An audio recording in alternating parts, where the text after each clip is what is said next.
Hey friends, welcome to another episode of the 10 Laws Podcast with East Forest. I'm East Forest.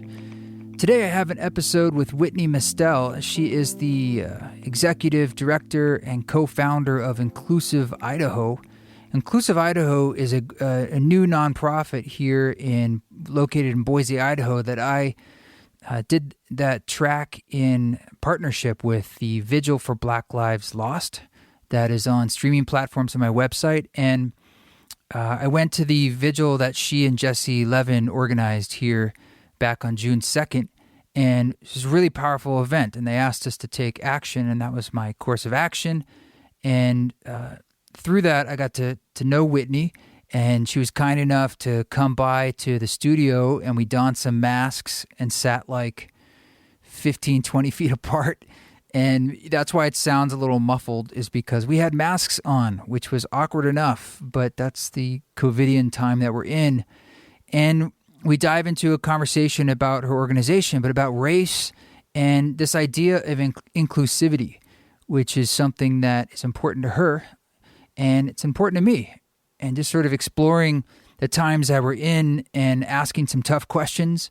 Certainly questions that maybe I'm embarrassed to ask, but she was always gracious enough to answer them. So I think you'll find this conversation valuable, and I'm really grateful she could come by.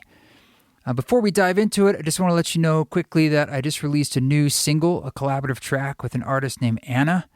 She's a DJ mostly in the techno variety, but she's been getting into some ambient stuff. She's Brazilian-based, and I met her through Instagram, actually, and we started chatting and saw a mutual interest in styles of music and just kind of casually started creating some music together. She sent me this little ambient background, and I started playing around with some piano. We were both kind of mixed it with stems, and then we had a single. So that track is called Voyager, and you can check it out wherever you listen to music, and that's Anna and East Forest, the track's Voyager.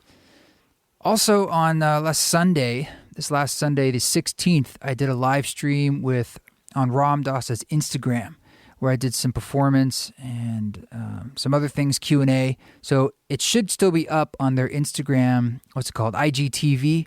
So you can head over to the Baba Ram Dass IGTV on Instagram if you'd like to watch that performance. Other than that, I got to go out to the coast with Rada. We went out to a friend's wedding that was an outdoor wedding in Hood River, which is super beautiful. It was a little bit stressful, though. I hadn't really gone to something like that, and I felt like it was a mixed bag of people following guidelines, shall we say, and not. And I'm much more in the following guidelines camp. So that was kind of stressful. It was great to see my friend. I wanted to support him, and because we were out there, I got to see my parents in Salem, Oregon, and then hopped out to the coast for a night, which was perfect, absolutely beautiful and wonderful to be out there. Like, a nice day for Oregon coast, to the mid-60s. We got to pick blackberries outside the room that we rented, and just rode some bikes and just got that ocean air and those ions. You know, living out now in the mountains in either Idaho or in southern Utah, I'm suddenly find myself to be a high desert boy. So it's important to me to get back to see Mother Ocean and to my home state of Oregon. Well, thank you guys. I know these are strange times and there's so much going on, and race is a big part of it right now in this movement that's happening. So in order to continue that conversation and continue our learning, let's dive into this conversation with Whitney Mestelle.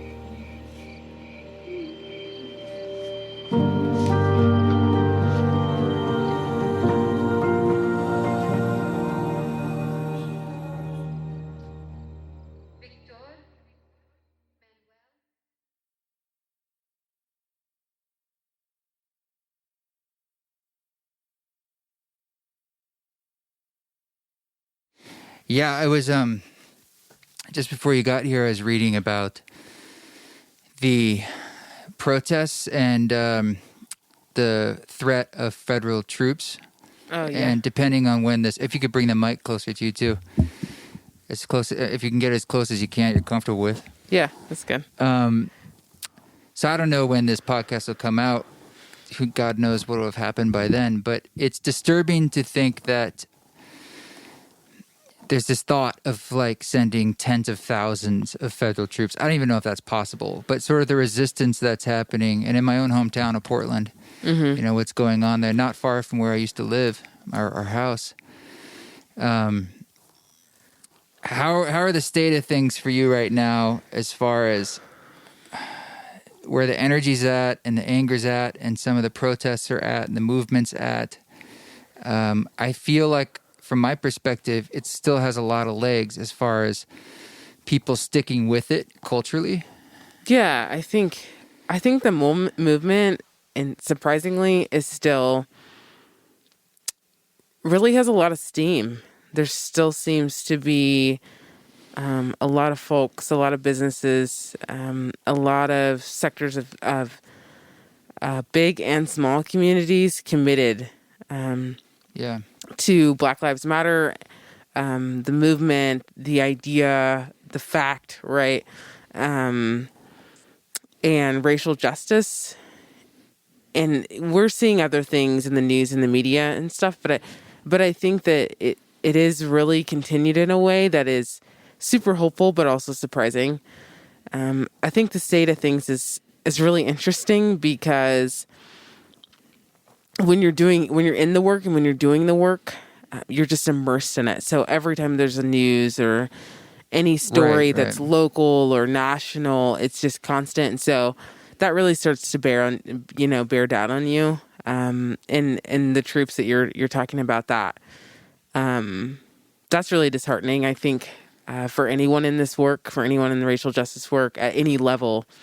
So doing what we would think of massive things, or just the small day-to-day work to be anti-racist. Anytime peacefulness is just disrupted by the government, and there's given little explanation, there's a lot to worry about there, I think. And so I'm really concerned about it. I'm concerned that I feel like it is being, this use of force by our government is being used to disrupt something that doesn't really need to be disrupted. Right, right. It's particularly troubling that when I was at the vigil, there were some guys there with automatic weapons doing that whole thing, which was creeping me out. Mm-hmm. And I think they have a name. They sort of, anyway, let's just call them white guys with guns that dress up like police or military style.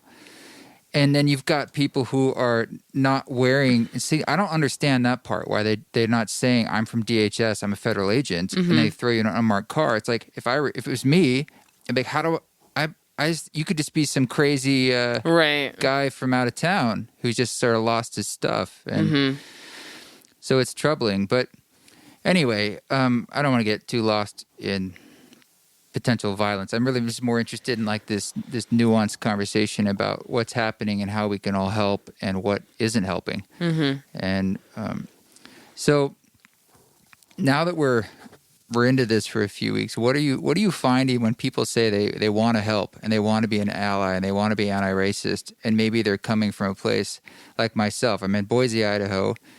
I'm pretty focused on like COVID in my life. We're in a largely white town, and I'm like, I want to contribute, but I'm also afraid sometimes of making mistakes. Yeah. But everything's a risk for me in a sense because it's sort of new, right? It's all been more intellectualized before.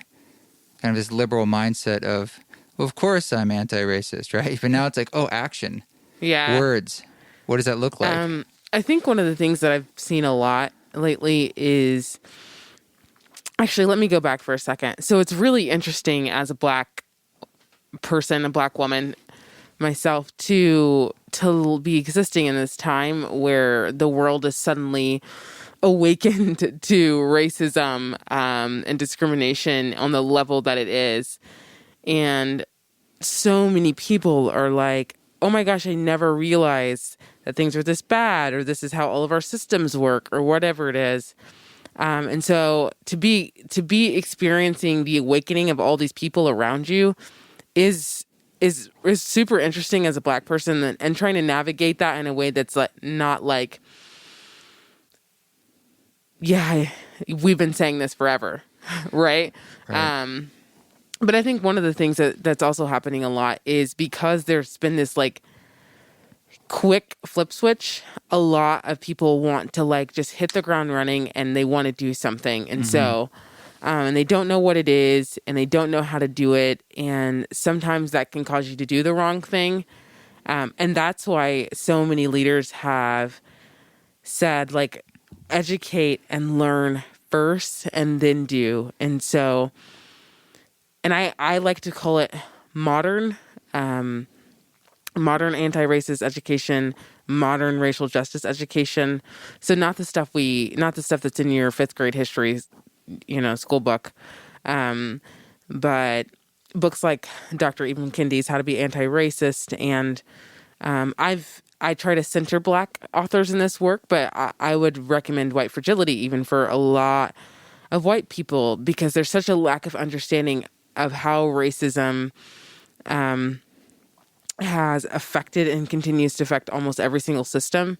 And so I think when people who want to be allies, are allies, or call themselves allies, really, like on a foundational level, understand how our country has been built at the burden and the expense of Black and brown people, and how much that intersects into everything we do, then they're able to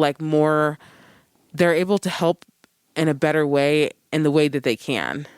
And so, instead of just throwing money at an organization that's already doing the work, if you understand how racism and discrimination is affecting the workplace at a really fundamental level, and you are in leadership in your workspace, you're able to then go into your workspace and start to help make change in a real, tangible way.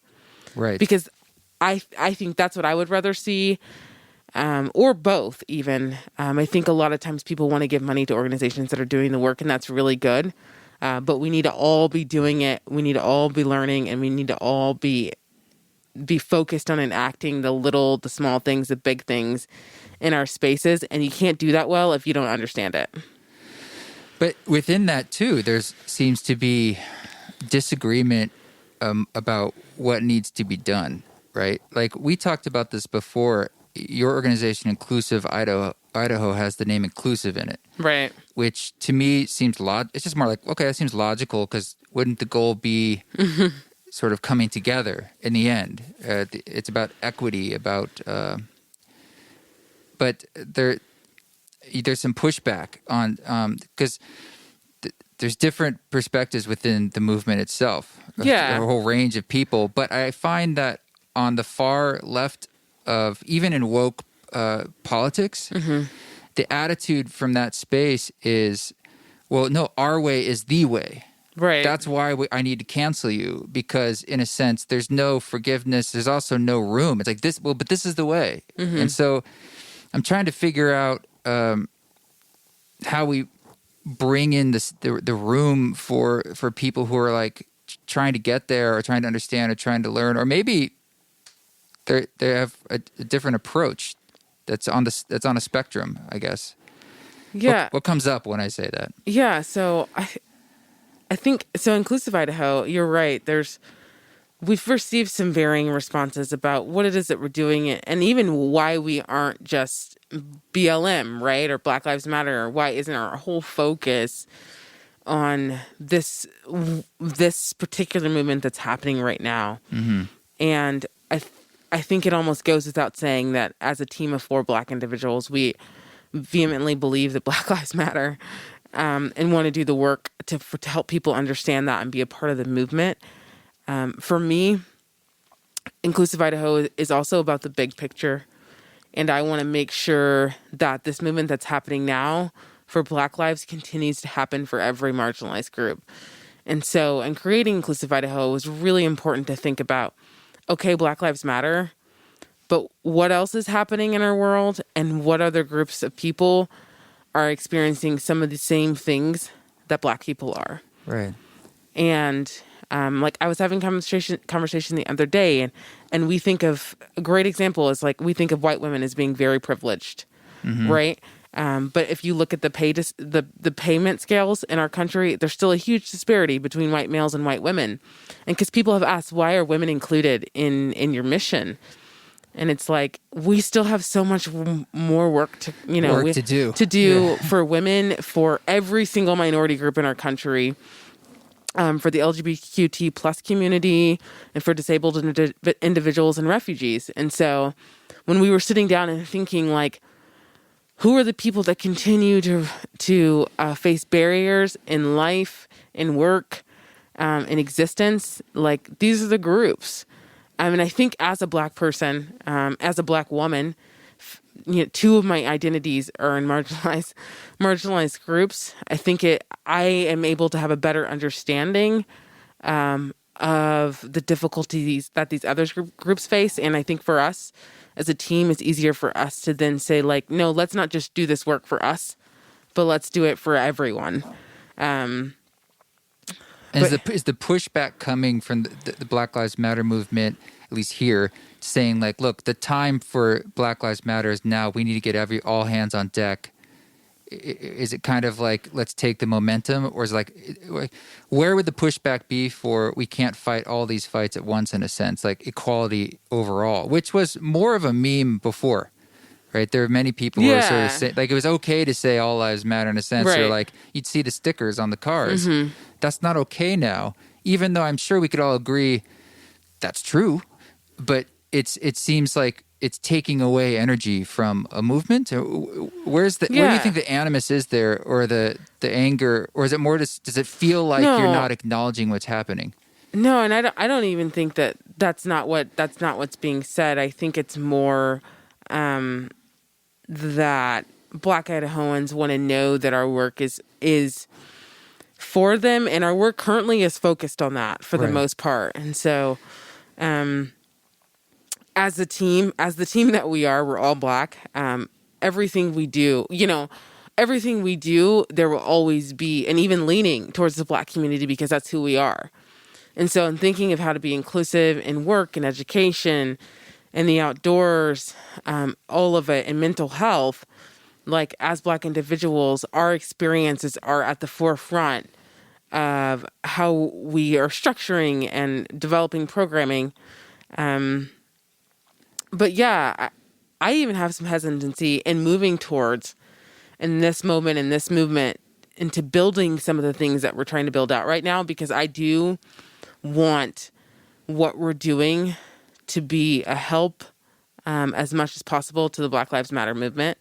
And I also want to do the work to get individuals, to get Idahoans, to get Boiseans to understand that regardless of what you think of the organization, BLM, which has been the really frustrating argument as of late, that I feel like BLM as an organization is Marxist, and so therefore BLM, the movement, and the fact and the legitimacy and the statement is, I don't have to do the work. So they're using the organization to dissolve themselves of any accountability to become anti-racist or do any racial justice work, which is really frustrating, right? Wait, walk me through that. You're saying critics or people who are on the outside, did you say Marxist?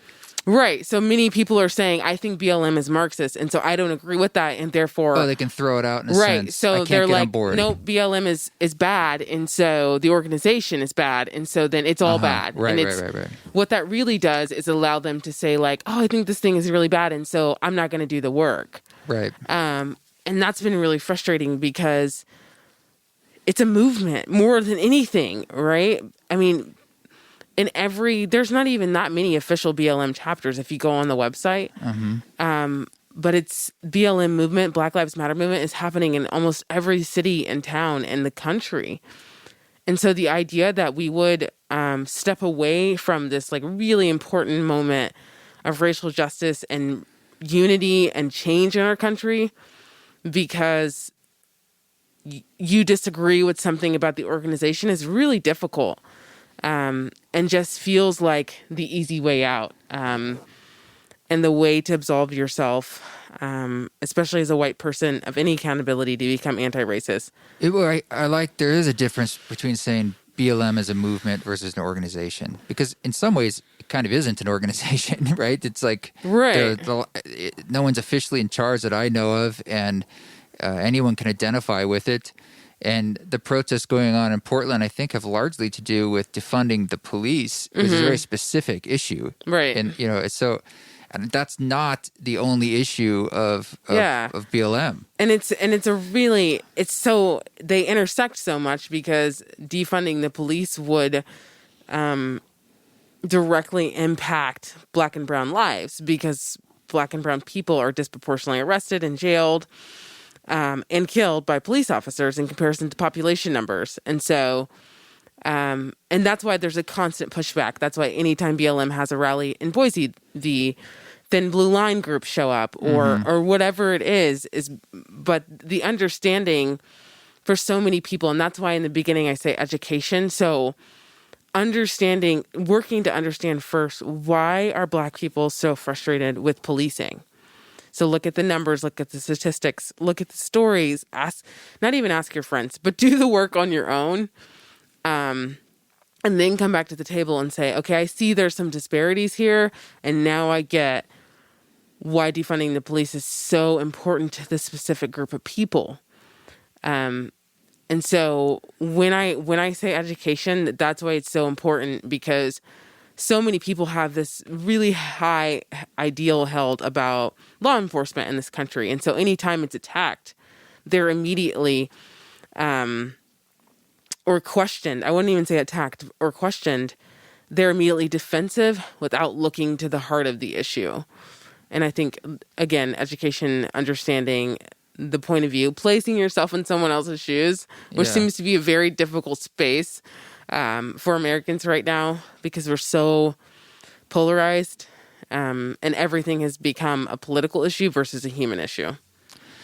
Well, if we could get into defunding the police a little bit as a form of educating me and the audience, I think the logical or the quick response is like, but wait a minute, we need police for certain things. Are you saying like give them less money or demilitarize the police? Or are we saying we don't need police? I think there's a huge range within individuals, organizations, within Black Lives Matter movement, because I think it stems all the way from abolish the police to the other end of the spectrum, right?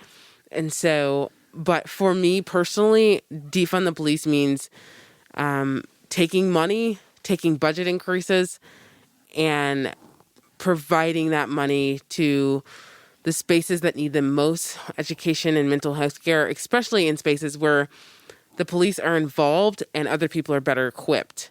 Yeah. And so when for example, many schools in Boise have SROs. And so the hope in defunding the police here for me would be for more schools to have more counselors and less SROs. Actually work in mental health care with teens.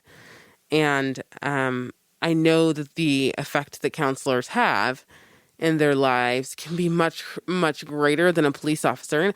And I think it's important to understand that when police officers are in schools, that that is often the first interaction that teenagers have with a police officer. And it's normally because they have broken a rule or done something that wasn't allowable. And so that sets the course, that sets the foundation and the example for the rest of their life of how they view and interact with police. And so I think that's really important. And then mental health care. And I know we've been hearing about that across the globe, and how many calls are responded to, mental health care calls that are responded to by police officers. Right, yeah. And they're not mental health care professionals. And so for me, I think if we could even just start in those two places, and also in homelessness as well, but I would be so happy to see where I live, which is Boise in Idaho, move into a space with our city and our police force that really wants to understand and see that mental health care professionals and qualified, experienced school counselors are better equipped to handle teens that are hurting or, breaking rules or not attending school or whatever it might be. and people in a really, really dark place in their life. Nobody wants to be in those places. Right. And I think police officers aren't the answer there. And I know there was a lot of disappointment for me, for sure, when the city decided to, instead of hold the budget increase and actually look and see where they could place the money and look at the data and then come back and disperse it in the best way. And that's really what I wanted. A couple days ago when they were making the decision to pass the budget, I know that it's a difficult space and there's so many challenging aspects of deciding what to do with it and who to give it to and how to do it. But I think even in education and in mental health care, those two things are worth it. They were worth taking the time to look at and do well. And so I've been pretty disappointed for sure that our city council chose not to do that. Yeah, I can hear that. I mean, a lot of the ways it seems that we have to look at systemic racism and to make that change, the disparate ways that it reaches into our society, from education to economic opportunities, and how that goes back a long time. I mean, those are the kind of things that need change. Right. Right. More than the acute things right on the front, even just how police are dealing with BIPOC people. But again, you go down to like the opportunities you have and how you're educated and the role models and the opportunities we have in life. It's like there's a lot of areas that it's tricky. But just early childhood education and making that better and equal access for everybody across the country would probably like help us out on many issues. Yeah. Many issues. And there's so many studies showing that, but we just can't quite. It's hard for us to pay for things that we won't see the benefits for a long time. Yeah. We want to see the things that change right now. And it's just like, well, it's 20 years from now and the people grow up and see how it pans out. But a lot of it's just sort of psychology in a way, how we help folks. So what are the things that you've seen that are hopeful overall in the last while since this has been going on? I mean, aside from the fact that it's a large movement and we're, continuing to talk about it, and I'm seeing it be a real thing for large companies and then for like singular people and you could argue there's a bit of virtual signaling there out of fear, but there's also people who generally want to do something. They want it to change. I think most people want it to change. I think even in my frustrations, I see a lot of hope within our community on a national level too. But in starting Inclusive Idaho and the conversations that I've had with the police department and the city, and some of them have been very frustrating and some of them have been hopeful. But and also the connections I'm starting to have and the conversations that I'm starting to have with major employers in our city, and they're recognizing the work that needs to be done. There's a lot of hope in that because they're coming to us. And so for us to not have to be beating down the door to these major companies who should be doing the work, for them to recognize and say, we need to do better themselves.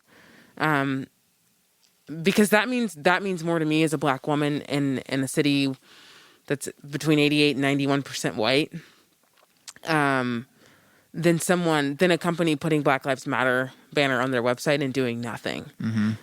So to see companies and see business owners wanting to be involved and do the real work, and I think that's what keeps me motivated in doing this. And then I know after the vigil, one of my biggest takeaways, besides that everyone went home safe, was how many Black young people approached me or let me know or us know or anybody that was involved that they felt a new sense of belonging and ability to be in Boise, to be in Idaho, and to exist in spaces in a way that they never had before.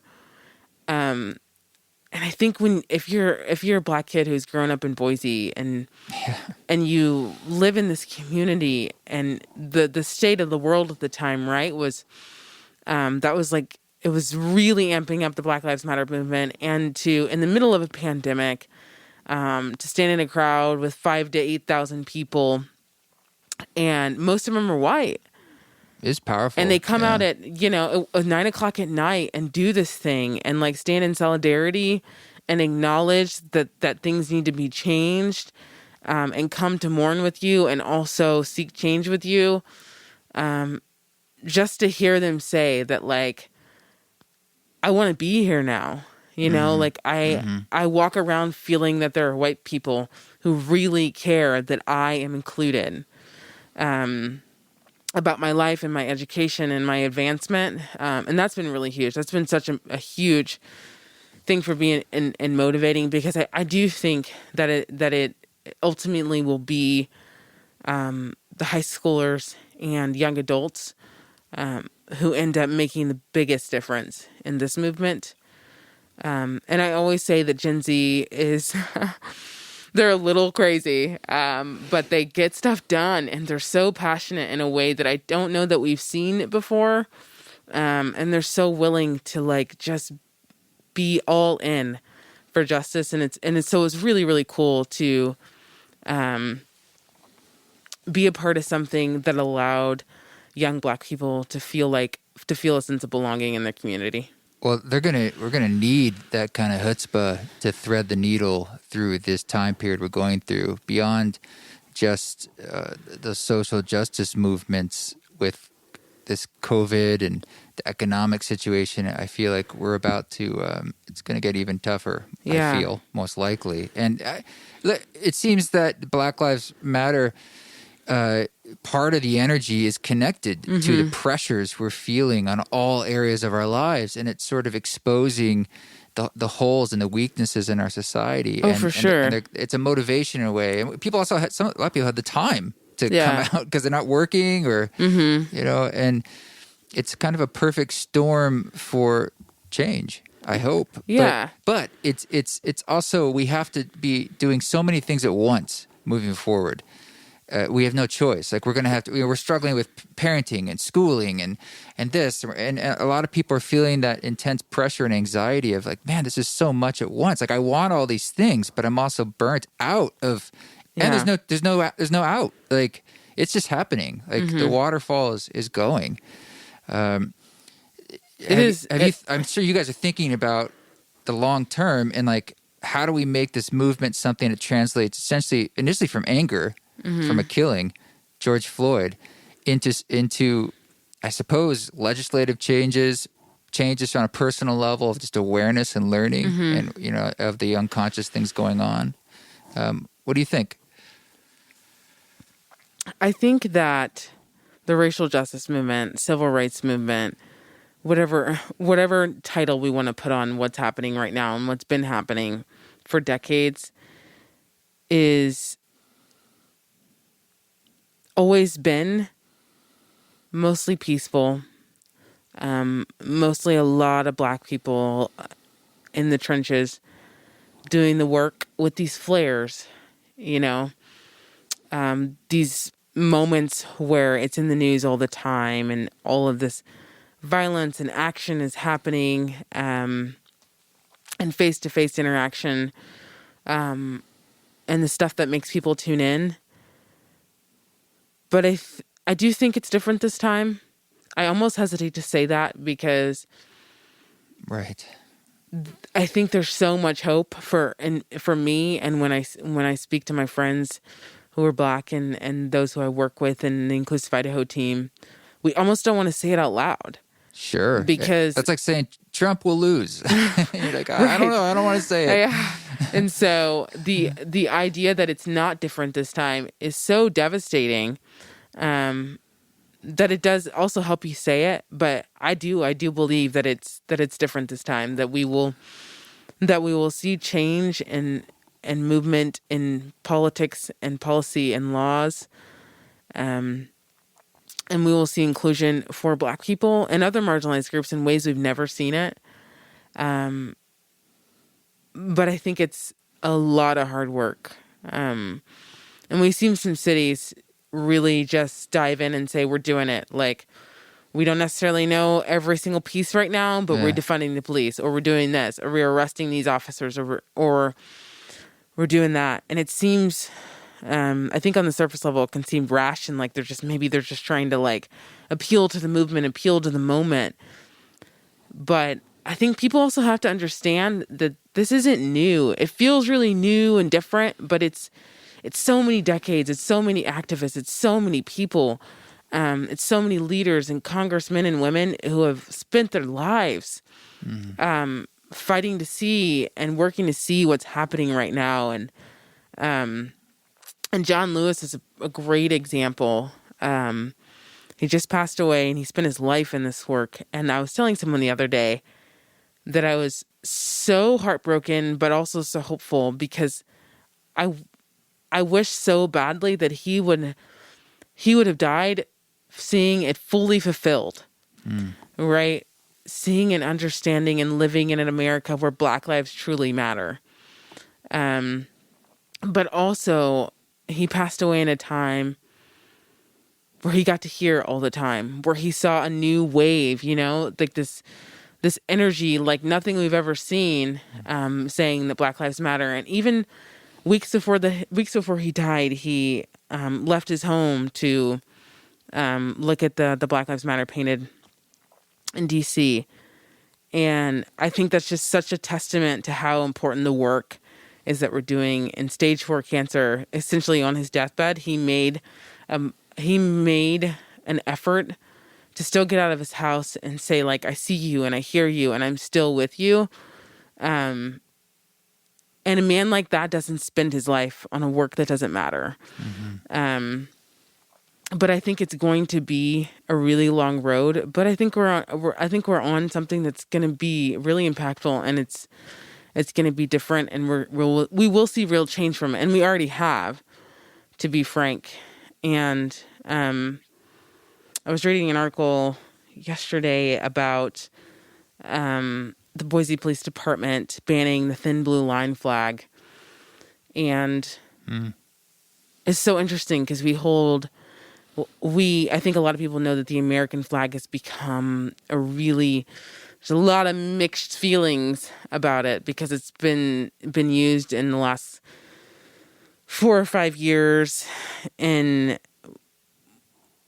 ways and with people who aren't speaking love, and is spewing a lot of hate. And so, for some people, it's become a symbol of the opposite of what it should be. Not united, right? Not inclusive. And so, and often there's this idea: we don't deface it, we don't change it, we don't. But that really is what the thin blue line flag is. Right. It's a line, right? But it is by definition altering the American flag. And so I think that's the kind of thing. That's really important. Is we've become so polarized that even in our own doing, in the group of people who wear and have and wave thin blue line flags, don't see the irony in the fact that they spend so much time trying to respect the flag, and give the flag respect and fight for the flag to have respect, and they don't see the irony in the fact that they're not doing it with the thin blue line flag, and so I just think education, eye-opening. I don't even know what I'm trying to say about the thin blue line flag. Some people might not have the emotional or intellectual capacity, frankly, to understand. Yeah, right? And that's going to be a thing. So you have to kind of reach people at their level, and from different angles. I mean, we can't all just have super high intellectual conversations that they're like, "What the hell are you talking about? Like that ain't me," and I don't know. So I'm an other now, right? Because. But I wanted to ask you, related to this, about in some ways it's a form of compassion that needs to happen for understanding and for empathy.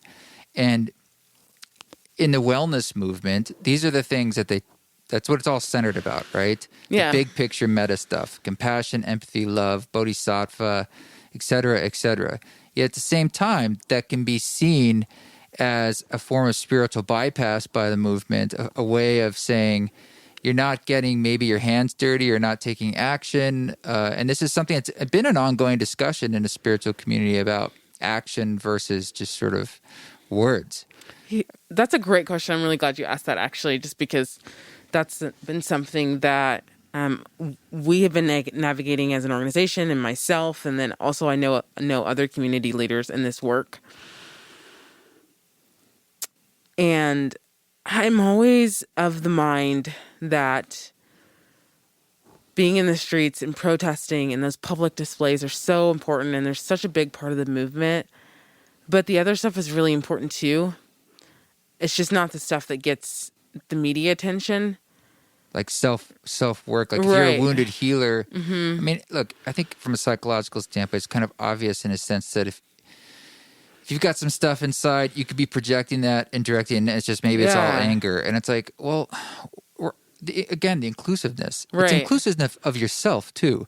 And to kind of like the learning needs to happen inside about what am I not seeing? What do I not know? What are my assumptions? And I think like the healing spaces and opportunities to like get in the trenches and do the work and meet with city leaders, for example, or even self-reflection in that time. But all of that behind the scenes stuff where it feels like it's behind the scene because news articles aren't being written about it or there's not a camera in your face. I think people often forget that those are often the movements that create the change. You mean like the literally like a person and a person, right? They're just someone of power, and you're having a connection or something. Because so often city leaders and police departments and our elected officials are unwilling to listen when it's in the form of protest. So it gets their attention, but it doesn't get their ear, and so they see it and they hear it.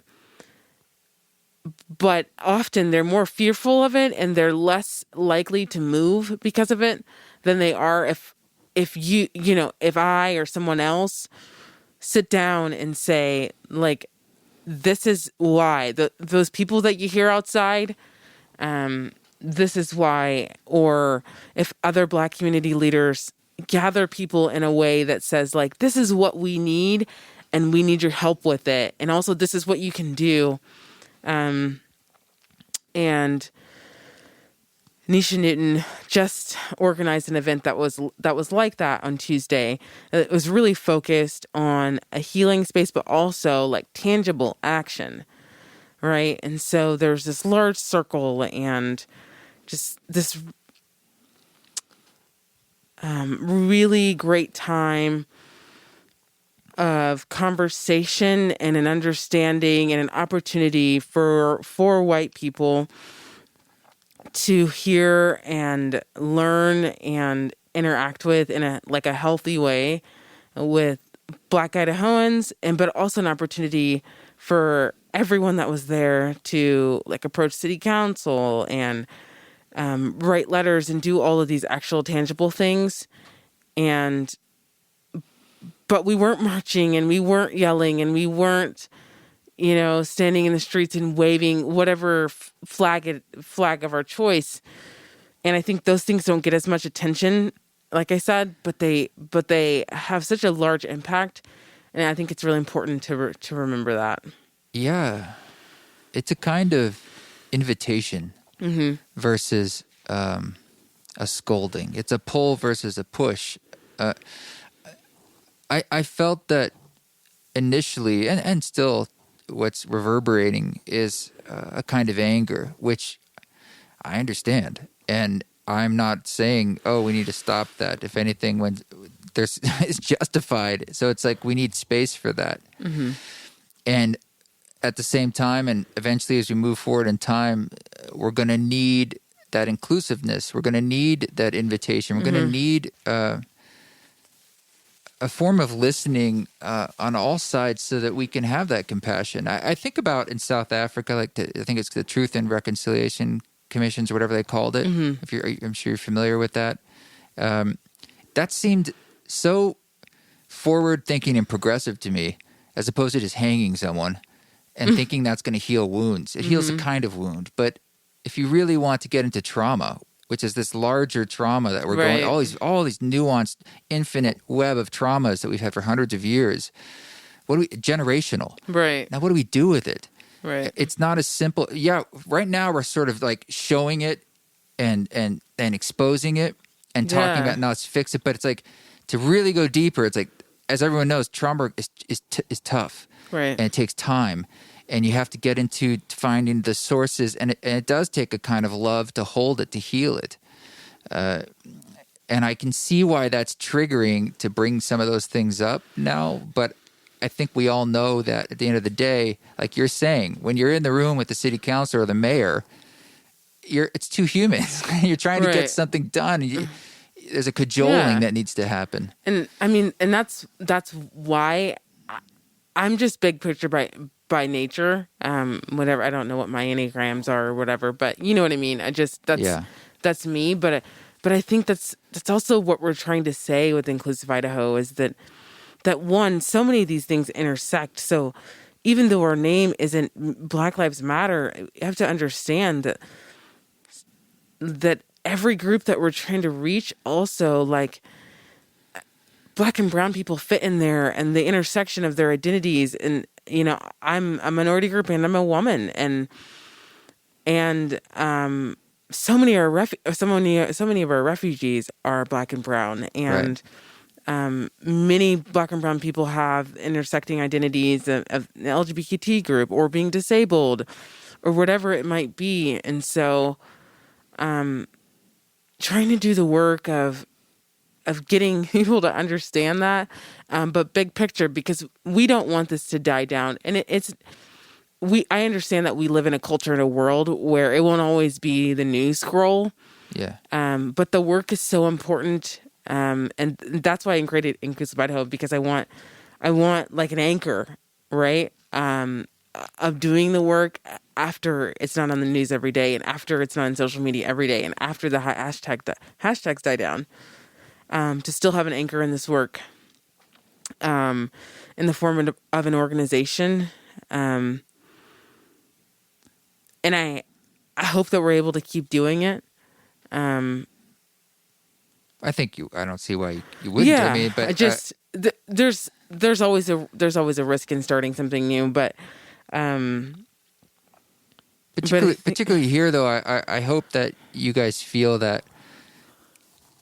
I mean, I appreciate that you're leading the vanguard of saying we're not always all going to agree, but we can still work together towards the same goal, even. Yeah, and I mean, because that really is the end of the day, it's going to be that way. Yes, it is that way, and that's really, like, I mean, I so wholeheartedly think that, and I've spent so much time in white community in my life. I know that I have the ability, and that I do make white people feel comfortable, and that's also a heavy burden to bear. But do you mean like that's a choice of yours, or it's you not just a choice? It's just part of your personality, right? Because of the way I look, or they're comfortable with the way I speak, or whatever it might be, and so just the movement, it just makes me emotional, because the movement, Black Lives Matter, in a way that is real and like people are listening, is so huge, because I've spent my life being identified as a Black woman who does not necessarily fit the Black mold that white people expect. And so my number one identity is constantly dampened by the fact that many white people see me more like them than they do as a Black person. And so to be able to be a part of this in a way, and say, like, no, my life matters, and who I am and my identity matters, has been really great. And also moving, because I think people are starting to get it. Like, just because this Black individual doesn't fit this mold that I learned from on TV, or a movie, doesn't make them less Black. And it doesn't matter how much education you have, or how you dress, or how you identify, or what your sexuality is. You don't change your skin color. And I think just being in a day and time where people are starting to understand that, like, LeBron James and Oprah are still facing racism. Right. And they're super rich and super famous and have all these things that so many people want. And yet they still face the same racism as any other, in quotations, regular black individual. Is it eye-opening, right? Because they've achieved what, the American dream, for lack of a better word, and yet their skin color still has an impact on the way that they operate in the world. And that's what we're saying when we say Black Lives Matter. It's not that they matter more or than yours, but that they matter. And even with every success that we can have and all the money that we can make and all the things that we can do and everything that we can impact. Barack Obama as a president. Right. Yeah. People still shared memes of him getting lynched constantly, and he was called terrible names and all of the things. And so success, none of it changes, and you still operate in community and in workspace and in the world from a place of less than, no matter what you're able to achieve. And it's hopeful that people are starting to get it. Sure. And that, you said something I just want to highlight, that what it actually is saying. Black Lives Matter, which is not saying Black Lives Matter more. But that comes up for me because I think about, like, poor white people, especially in the South or something, and they're saying, I have nothing. Right. And my education was terrible. The government screws me over. I have no opportunities in their mind. But there are still differences. Right. And it's to say that, yes, your predicament is pretty rough, and the Black lives, folks who are Black have some unique situations that are pretty tough too. Yeah. And those are coexisting. Yeah, and I mean, I can tell you from the many conversations I've had, even before this large movement that we're in right now, I will, without fail, get one of two responses to Black Lives Matter. Even if I don't say the statement matter-of-factly, like if I'm just talking about it in a way, is always one of two things. Either I grew up poor, my family is poor, or I am poor, or I've worked really hard for everything I have, or my parents have worked really hard, or my family's worked really hard. Yeah. So I'm poor and I've worked hard. That's always one of the two, or a combination of the answer. And I always know if that's the answer that I get, the conversation's going to go longer than I maybe want or have time for, because there's just such this automatic response to the statement. Not even the statement Black Lives Matter, but more of the statement of white privilege, or even if you take off the white and just say privilege, right? There's still this idea that there's no way that one could have privilege, or be privileged as a person or a white person if you're come from poor, if they come from a poor family, or they themselves are poor, or they worked really hard. And so there's just such this foundational lack of understanding that privilege and white privilege is so much more about the fact that you're able to operate in society in the best way possible because of your skin color. Yeah, also, and so, largely the unconscious benefits. Right, your actions. And that's the simplest way to say it, is that your life is not adversely impacted because of your skin color. Period, point blank. It's not about whether you're rich or poor, and it's not about whether you've worked hard. Those things are true. Right. Right, yeah. And so, like, if we can just start there and say, like, you receive no adversity because of the color of your skin, then we're able to move forward. But it's a really hard thing to, like, push through and get through to some individuals, because poverty is a hard battle. And when you are poor, you don't, it's hard for you to see privilege in any way, but it doesn't make it less so. Right. And it doesn't mean, and I also think that's why education, just to go back again, is so important, because even if you're poor, like, having an understanding that every single one of our systems, the Constitution, the way businesses work, hiring and firing and education, everything was built for the advancement of white people. And so, like, that's why when we say educate yourselves, really learn, like, look at the modern literature and look at the older stuff too, but like, look at the things that are telling you. It's not just about the fact that you worked really hard or that you came from a poor family, but this America that we live in was built for the success and advancement of white people. And it doesn't mean that there's no rich black people or there's no black people who have education. Well, it doesn't mean that there weren't Irish people who were screwed over and Italians, and but it's like I think you're saying that the notion, like you said before, what you're seen as, even if you feel you make white people comfortable, it doesn't escape the first identification, like in a Malcolm Gladwell kind of way. It's like people think it's not part of their decision making, but it's proven that it is. Mm-hmm. It's proven. It's just there, and then add hundreds of years to that. And some of it being quite conscious, like laws, and like women couldn't even vote. Exactly. And that's, I mean, in 1619 is a great podcast series and talks about this. It's just the understanding that there's, that even though on the surface it looks like, oh no, black people they're doing pretty well. Like they go to college now and, you know, there's all of these discrimination laws and Barack Obama was president. And so things are good. And I don't know why you're complaining.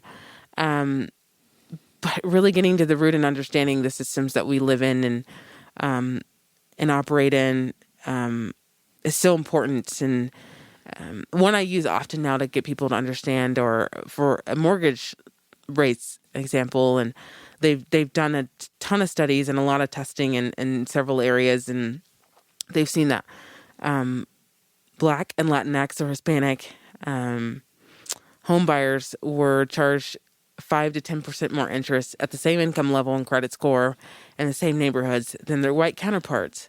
5 to 10%? Right. And so it's like when we say, and that the percentage might be wrong, but it's a significant difference in interest rates for no other reason.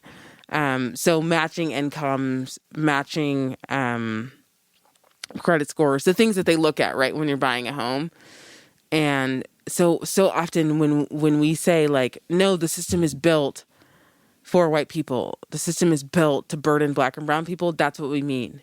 Mm-hmm. Because even a family that's making, two parents that's making six figures, you know, and both parents are black, and they're next door to the white family who's doing the same thing, they're still literally being punished.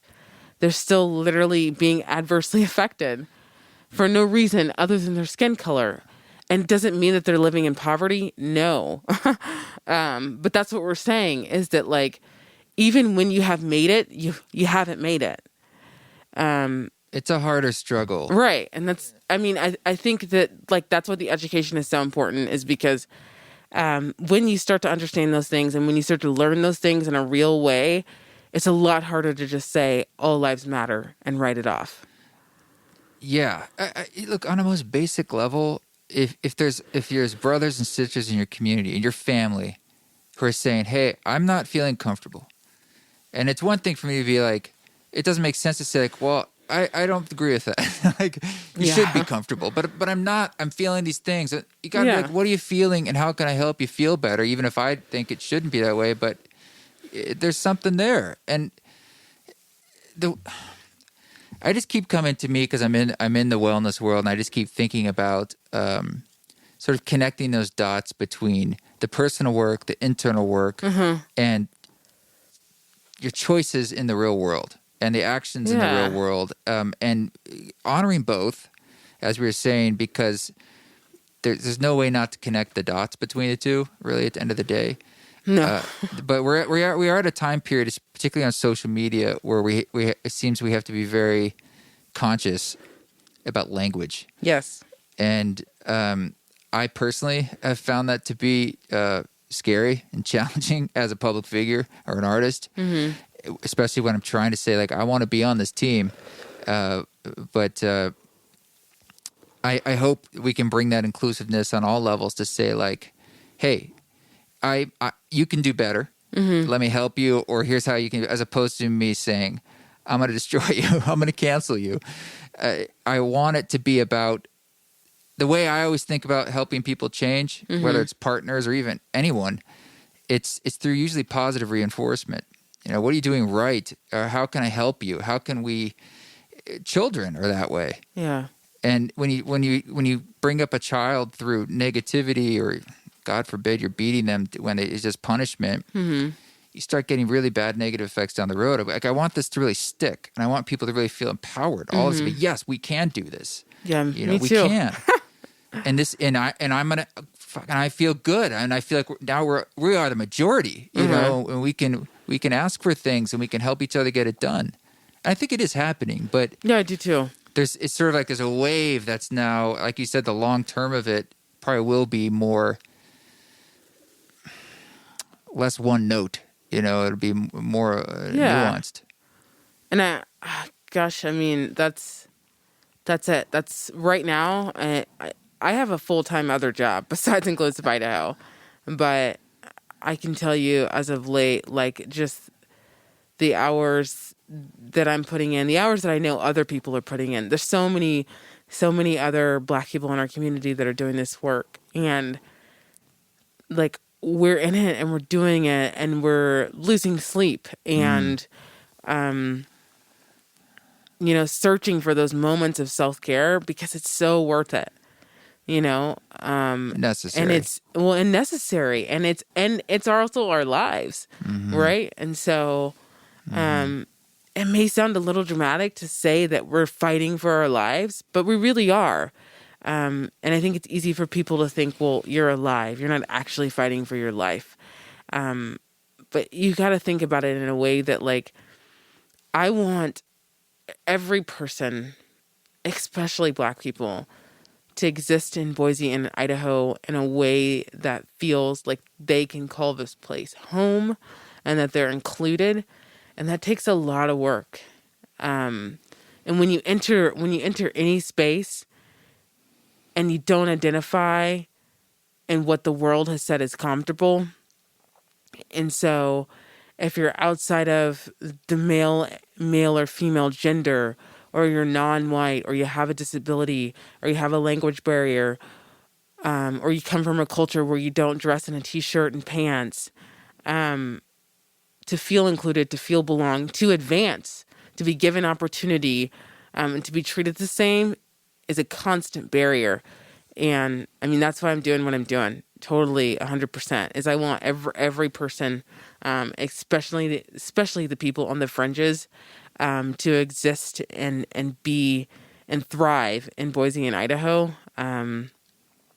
And we got to keep doing it. I mean, I don't know what to say besides that. Yeah, and in some ways, it's crazy. Is like this is just sort of the next level of the American experiment. I mean, what the American ideal is on paper, it never has come into fore. But maybe it takes a long time to get there. We really think like a community of immigrants, where we all get along and we all can like have equal opportunity. We're not there, but that is kind of what we're still trying to get to. And it's a big country, and we do seem more polarized than ever. But perhaps it's just a process of things really starting to die and slough off, and they're going to kick and scream as they go. And it is generational to some degree. But this is a moment in time that is quite powerful for change. And I think that's such a great way to say it. That I think we will see permanent and lasting change that's good for everybody. And I think of a lot of it will go kicking and screaming, just like you said. And that's what we're seeing. Yeah. Which is sort of, it's very human. Yeah. And it's very human because we are so resistant to change as a people, and even more so as Americans. But what you're fighting for is actually very American, really, at its core. It's highly American. I mean, it's the original idea of Thomas Jefferson's words, that we've continued to fight for, and we have amendments and to our Constitution, because even when they were written, they weren't true for all Americans. Right. It was a really lofty goal and hope, but they weren't true, and that's why we continue to have amendments over the past 150 years. but I think you're so right, is that like what we are doing is the continuation of the true American ideals. And I won't even say the American dream, but what it is to be truly free, and exist in a society where everyone is created equal, and that is clear and evident, regardless of anything, what you look like, what skin color you are, how you identify, what your education is, how much money you make, whether you're housing secure, all of those things. And that we dig below the surface to Right. see the things that aren't seen, that aren't known. Right. But I know we need to honor your time. No, that's all good. We were probably, this is about an hour anyway. Mm-hmm. I'd love to know, just to wrap things up, if you don't mind, you mentioned a few things that you felt like people could do and you mentioned 2 books. But are there other resources that you particularly recommend that you feel like are accessible or really good or valuable, or things people could look at more than others? If I had to, that's really hard. But if I had to pick, Well, you mentioned 1619, the podcast series. yeah. So 1619 is so good. It's, it takes you through history in a way that no textbook we have written is going to, and it's so capturing. As a Black person listening to it, I was often moved to tears. Just listening to the suffering, but also the work that's been done in advance of the work that I'm doing. And then How to Be Anti-Racist probably is the second one I would recommend, by Dr. Ibram Kendi. His work, his words, they're so good. And he says it like this, that you're either racist or you're anti-racist. There's no such thing as a non-racist. And so I think if you let that marinate a little bit. It's a strong statement, but it is. It's probably good to unpack. But he continues to say it because it's really hard to define, and this is paraphrasing his words, what not racist is. So if I ask you, how are you not racist? Can you tell me? I know what people would say, or it's just a knee-jerk response of like, well, I don't say racist things. I don't believe those things. Probably it's more about beliefs. Right, but I think I'm treat everyone the same. Mm-hmm. These ideas. But I think when you're anti-racist, it's much more quantifiable, because you can say, I am doing and working and learning and attempting X, Y, and Z to be anti-racist. Right? Well, that is a new meme. It is, but I think it's really important, because I think most Americans don't believe that they're racist in any way, or even really recognize bias in any way. Mm-hmm. And so when you really start to look at it and say, okay, I don't think of myself as being racist, but how am I not? Like, how am I anti-racist? Like, what am I doing? What am I actively doing to fight and push back against racism? Yeah, and I guess you asked me, and for me, part of that is being more actively inclusive. That maybe I was not. It was more. It wasn't always at the forefront for me. Mm-hmm. Whether it's the conversations I'm having, or the events I'm doing, or the artists I'm working with, there's more energy and attention into like that. Yeah. But look, the book, the title answers in itself. It's like if you want to know what it is, it seems like that's what it's about. Yeah, and I think just thinking about, as individuals, how we're changing our thinking and our behaviors, and honestly, everything that we've been taught to know or understand, that isn't our own experience. Right? Because we operate as humans from such a strong place of bias, because we learn it, and it's taught. And so doing the constant work of fighting against that, and making less assumptions, and doing more to see people as human. I mean, and human first, and everything else comes second. Yeah. Yeah. Well, thanks so much for diving in. I mean, for me, it's really valuable, and I know for other people as well. it's a conversation that will continue. Yeah. And also thank you for including me in Inclusive Idaho's work and taking a risk on letting me create some art. And, you know, it meant a lot to me. So thank you. It's good. Thank you. Well, thank you, Whitney, for coming by, not just to talk about this important subject, but also in a time of COVID and be willing to come to the studio. It's rare that I get to do podcasts in person. They're always better, but it's even more rare now. So thanks, Whitney, for coming.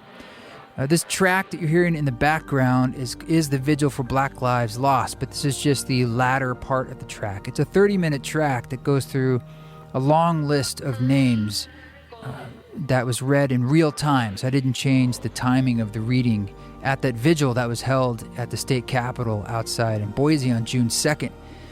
So I encourage you to sit with this entire track. I recognize that it's long and somewhat challenging to listen to. That's kind of the point. But the music it draws you inward, as I try to do with a lot of my music, and that's to help you sit with it and help you explore the feelings that come up. And furthermore, all the proceeds from this track, whether from the streaming revenue or if you want to give essentially a donation by downloading it on the eastforest.org site, on my music site, on Bandcamp, all that money goes to Inclusive Idaho and Campaign Zero. So it's a way to directly support the work that they're doing and another way to take action. So please, if you get a chance or make a chance to listen to the entire track as an experience and explore the emotions that come up when you do. Thanks for giving the podcast a review, and I'll catch you guys soon. Next week is my plan. I'm heading down to Boulder. You guys keep walking your walk. Don't take any shit. But if you do it with grace.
Taylor.